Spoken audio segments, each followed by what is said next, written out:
পাখিরা যেমন বনে সুন্দর, ফুল তেমন গাছে সুন্দর, কিন্তু আমরা কি আর সেটা মানি? মনে হয় তুলেই নিই।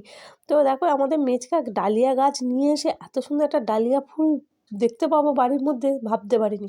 আর ওদিকে গোলাপ গাছটা দেখো, জানি না ফুল কমে গেছে, একে দেখে নাকি কী জানি। আর ডালিয়া গাছের ফুলটা এত বড় হয়েছে, ওটা নাকি আরও বাড়বে, তো জানি না কত বড় হবে। তার গাছটা ভীষণ তেজেতে হয়েছে আর প্রত্যেকটা ডালে ডালে একদম কুঁড়ি এসে গেছে।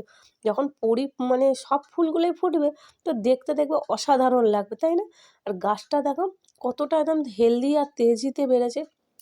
পাতাগুলো তো দেখলেই তোমরা বুঝতে পারছো পাতাগুলো কী হারে কত বড় বড় চটলা চটলা হয়েছে। হ্যাঁ, এটা চড়ার মাটি, কিন্তু গাছগুলো হয়েছে। আর মাটিতে তো না, গাছের যত্নটা নিলে দেখবে তার নিশ্চয়ই রূপটাও আলাদা হবে। আর গাছের যত্ন পেয়েছে বলেই এত তাড়াতাড়ি সফল হয়েছে। আর গাঁদা গাছেগুলো এখনও না ফুল আসেনি, কিন্তু দেখো ডালিয়া গাছে এই গাছটা তো দেখি দুখানা বড় বড় কুঁড়ি এসে গেছে।